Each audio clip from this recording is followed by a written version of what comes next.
বিকেলের হালকা আলো তখনও ক্যাম্পাসের মেহগনি গাছের পাতায় লেগে আছে। নাইম অনেকক্ষণ ধরেই রূপার পাশাপাশি হাঁটছিল। রূপার চোখে মুখে এক অদ্ভুত দূরত্বের দেওয়াল, যা নাইম প্রতিনিয়ত ভাঙার চেষ্টা করে। নাইম বলে উঠল, রূপা, কিছু তো বলো প্লিজ। আমি তোমার ভালোবাসার যোগ্য নই নাইম। রূপা প্লিজ, এমন করে কেন বলছো তুমি? কারণ আমার মতো মেয়ে কাউকে ভালোবাসার যোগ্যতা রাখে না। কেন, কি সমস্যা তোমার? কালো মেয়ে অবহেলিত। জানোই তো এই সমাজে আমাদের স্থান কোথায়। এইটাই তাহলে তোমার সমস্যা? হুম। তবুও আমি তোমাকে ভালোবাসি রূপা। কেন ভালোবাসো আমায় বলো? কেন ভালোবাসি আর কতটা ভালোবাসি আমি জানি না রূপা, সত্যি আমি জানি না। কেন জানো না? বলো। ভালোবাসার যে সীমা দেখাতে পারবো না রূপা। আর কেন ভালোবাসি তার কোনো যুক্তিযুক্ত উত্তর আমার কাছে নেই। যদি কখনো উত্তর দিতে পারো সেদিন ভালোবাসবো তোমায় নাইম। সেই দিনও আমার উত্তর একই থাকবে রূপা। দেখাই যাক। এই বলেই রূপা হনহন করে চলে গেল সেখান থেকে। নাইম তার চলে যাওয়ার পথের দিকে চেয়ে রইল। সে জানত রূপা খুব অভিমানী। মেয়েটাকে সে বহুবার নিজের মনের কথা বলেছে, কিন্তু প্রতিবারই রূপা এই একই দেওয়াল তুলে দিয়েছে। তবুও নাইম পিছু পা হয়নি। আসলে দোষটা রূপার ছিল না। বর্তমান সমাজে ভালোবাসার নামে যে প্রতারণা আর সাময়িক মোহের খেলা চলে, রূপা সেটা দেখেই বড় হয়েছে। সে ভয় পেত যদি নাইম তাকে মাঝপথে ছেড়ে চলে যায়। অথচ প্রতিদিন নাইম যখন তাকে ভালোবাসি বলতো, রূপারও খুব ইচ্ছে করত চিৎকার করে বলতে, আমিও তোমাকে খুব ভালোবাসি। কিন্তু এক অজানা ভবিষ্যৎ আর আশঙ্কার চোরাবালিতে আটকে থাকতো তার সে আকুতি। সেদিন রাতে রূপা বিছানায় শুয়ে নাইমের কথাই ভাবছিল। এমন সময় তার ফোনে একটি অপরিচিত নাম্বার থেকে কল এলো। স্ক্রিনের দিকে তাকিয়ে রূপা ফোনটাকে রিসিভ করলো আর বলল, হ্যালো, কে বলছেন? আমি ইয়ে মানে, ডিনার করেছো? কে? নাইম? প্লিজ ফোনটা রেখো না। ফোন দিয়েছো কেন? ভালোবাসতে হবে না, কিন্তু আমার একটা কথা রাখবে তুমি? Thank you Naim Chakraborty. তা কি কথা রাখতে হবে? অন্তত বন্ধু হিসেবে আমার সঙ্গে রোজ একটু কথা বলো। হুম, পারবো না। আরে শুধু তো ফোনেই কথা বলার কথা বলছি, আমি তো রোজ তোমাকে দেখা করতে বলছি না, তাই না? তারপরও খুব বেশি কথা বলতে পারবো না। হ্যাঁ, সকালে তো ভার্সিটি যাবে। হ্যাঁ, যাবো তো। খেয়ে নিও আর তাড়াতাড়ি ঘুমাও। আচ্ছা, একটু বারান্দায় আসবে? কেন? এখন পারবো না। আচ্ছা তাই, তাহলে কিন্তু আমি তোমার বাড়ির ভিতরে চলে আসবো। এই না, এই তো আমি আসছি বারান্দায়। রূপা বারান্দায় এসে নিচে তাকাতেই দেখল রাস্তার ল্যাম্পপোস্টের নিচে একটা ট্রাভেল ব্যাগ হাতে নাইম দাঁড়িয়ে আছে। ব্যাগ নিয়ে কোথায় যাচ্ছো? রাতের বাসে আসামে চলে যাচ্ছি। একটা ভালো চাকরি পেয়েছি, তোমার জন্য কিছু উপহার দারোগার কাছে দিয়ে এসেছি, প্লিজ নিও। কি দরকার ছিল? না মানে এমনিতেই।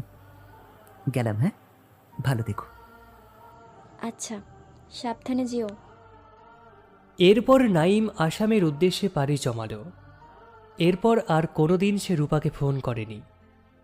আসলে নাইম চায়নি তার উপস্থিতি রূপাকে আর কোনো অশান্তি দিক।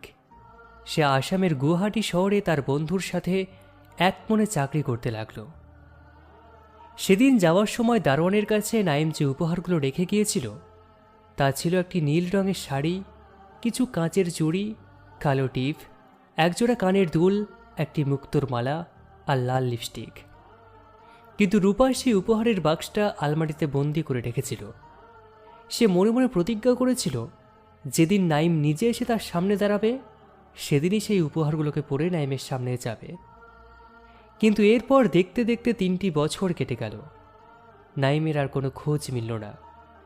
3 বছর পর শিলিগুড়ির একটা ব্যস্ত শপিং মলের সামনে রিকশার জন্য অপেক্ষা করছিল রূপা। হঠাৎ ভিড়ের মধ্যে একটা চেনা অবয়ব দেখে তার হৃস্পন্দন থমকে গেল। অবিকাল নাইমের মতো দেখতে। রূপা আর নিজেকে ধরে রাখতে পারল না। সব লোকলজ্জা ভুলে সে ছুটে গিয়ে সে মানুষটার হাত জড়িয়ে ধরল। হ্যাঁ, এ তো নাইমই। রূপার চোখ দিয়ে আনন্দের জল গড়িয়ে পড়ল। কিন্তু ঠিক তখনই মানুষটি অত্যন্ত নিষ্ঠুরভাবে রূপার হাত থেকে নিজেকে মুক্ত করে নিল। রূপা স্তম্ভিত হয়ে গেল। এই তোমার ভালোবাসা? একটা বারের জন্য কি মনে পড়েনি আমায়? কে আপনি? আমি রূপা। এখন আমায় ভুলে গেছো তাই না? সরুন, হাত ছাড়ুন আমার।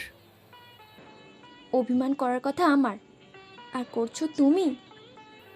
হ্যাঁ, ছাড়ুন বলছে আমাকে, যেতে দিন আমাকে। নিজেকে মুক্ত করে নাইম হনহন করে হেঁটে চলে গেল সেখান থেকে। রূপা রাস্তার মাঝে পাথরের মতো দাঁড়িয়ে রইল। সে কিছুই মেলাতে পারছিল না। তার নাইম তাকে চিনতে পারল না। পরদিন রূপা আবার নাইমের অফিসের সামনে অপেক্ষা করতে লাগলো। নাইম বের হতেই সে সামনে গিয়ে দাঁড়ালো, কিন্তু নাইমের উত্তর আজও একই ছিল। কে আপনি? রূপা এবার দমে গেল না। সে নাইমের পিছু নিল। দূর থেকে তাকে অনুসরণ করতে করতে সে নাইমের বাড়িটা চিনে নিল। প্রতিদিন দূর থেকে নাইমকে দেখার এখন তার একটা রুটিন হয়ে গেছে। নাইম যে তাকে খেয়াল করতো না তা নয়, সে বুঝতো রূপা তাকে ফলো করছে, কিন্তু সে সব সময় এড়িয়ে যেত। হঠাৎ একদিন নাইমকে আর তার চেনা রাস্তায় দেখা গেল না। রূপার মনটা একটা অজানা আশঙ্কায় কু ডেকে উঠল। সে আর নিজেকে ধরে রাখতে না পেরে সোজা চলে গেল নাইমের সে চেনা বাড়ির সামনে।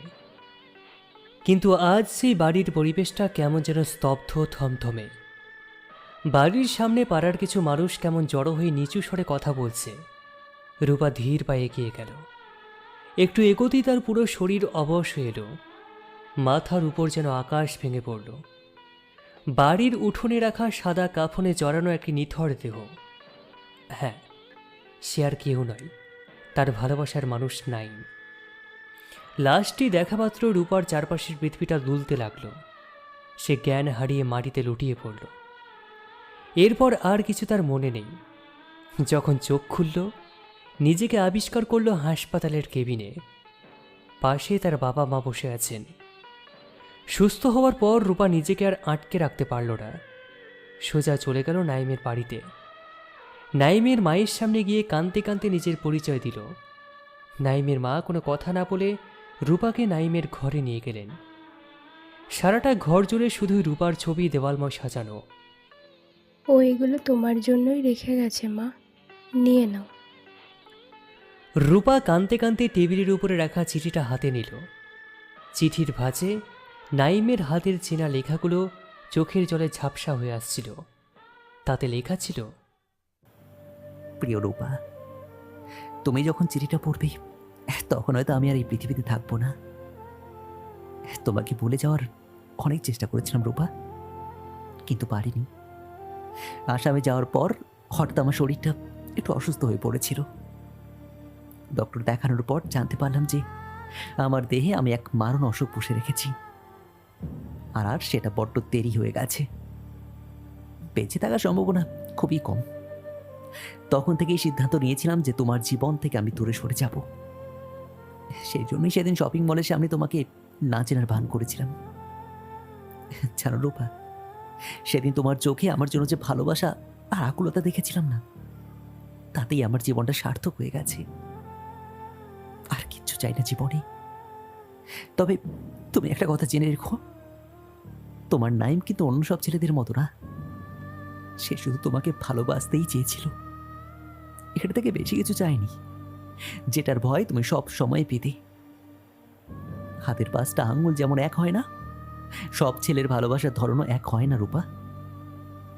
যাই হোক, কাউকে তোমার জীবনে জড়িয়ে ভালো থাকো তুমি, আর আমি ওপারে ওপরওয়ালার কাছে খুব ভালো থাকবো।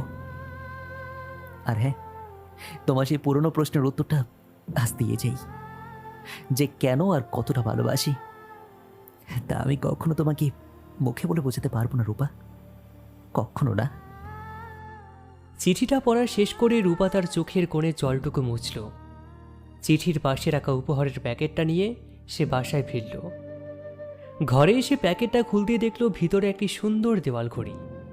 ঘড়ির ব্যাটারি দিয়ে চালু করতেই রূপা চমকে উঠল। ঘড়িটার টিকটিক শব্দের বদলে প্রতিটা মিনিটে একটা যান্ত্রিক আওয়াজ হচ্ছে, যেখানে নাইমে নিজের গলার কণ্ঠস্বর রেকর্ড করা। আমি তোমাকে ভালোবাসি, আমি তোমাকে ভালোবাসি। ঘড়িটা থেকে যতবার এই আওয়াজ আসছিল ততবারই রূপার বুকটা একটা তীব্র যন্ত্রণায় ভেঙে আসছিল। হঠাৎ তার মনে পড়ে গেল 3 বছর আগে সে না পড়া উপহারগুলোর কথা। আলমারি খুলে সে বের করল সে নীল শাড়ি, কাচের চুড়ি, কালো টিপ আর কানের দুল। রূপা ভাবল আজকে সে সাজবে, কারণ সে জানে নাইম হয়তো এই পৃথিবীর বুকে নেই, কিন্তু ওপর থেকে সে ঠিকই তাকে দেখছে। সে আয়নার সামনে বসে নিজেকে নাইমের মনের মতো করে সাজালো। নীল শাড়ি পরল, কপালে কালো টিপ দিল, কিন্তু আয়নায় নিজের রূপ দেখতে দেখতে যখন নাইমের কথা মনে পড়ল, তার চোখের জল বাদ মানল না। চোখের জলে তার চোখের কাজল লেপ্টে একাকার হয়ে গেল। রূপা চেয়েছিল সেও নাইমের মতো এই পৃথিবী ছেড়ে বহু দূরে চলে যাবে, কিন্তু নাইম তার চিঠিতে চেয়েছিল রূপা যেন ভালো থাকে, বেঁচে থাকে। তাই রূপা চরম কোনো সিদ্ধান্ত নেয়নি, বরং সারাটা জীবন সে শুধু নাইমের স্মৃতির অপেক্ষা করে কাটিয়ে দেওয়ার সিদ্ধান্ত নিল, এ কথা জেনেও যে নাইম পাড়ি দিয়েছে এক না ফেরার দেশে। কারণ হয়তো একেই বলে সত্যিকারের ভালোবাসা। গল্পটা বলতে বলতে কখন যে রূপার চোখ দিয়ে জল গড়িয়ে পড়েছে সে সেটা নিজেও টের পায়নি। ক্লাসে ছাত্রছাত্রীদের ডাকে হঠাৎ রূপার ভাবনায় ছেদ পড়ল। সে চোখের জল মুছে চশমাটা ঠিক করে ক্লাসের দিকে তাকালো। তার চুলে এখন পাক ধরেছে, চেহারায় বয়সের ছাপ। বাচ্চারা, আজকে তোমাদের ছুটি। সবাই ক্লাস থেকে চলে যাওয়ার পর রূপা জানালার বাইরে বিশাল আকাশটার দিকে তাকিয়ে থাকলো আর বলল, আমি আসছি নাইম, খুব তাড়াতাড়ি আসছি তোমার কাছে। আসলে কিছু কিছু ভালোবাসা পূর্ণতা পাওয়ার আগে শেষ হয়ে যায়, কিন্তু মনের ক্যানভাসে তা চিরকাল অমলিন থাকে।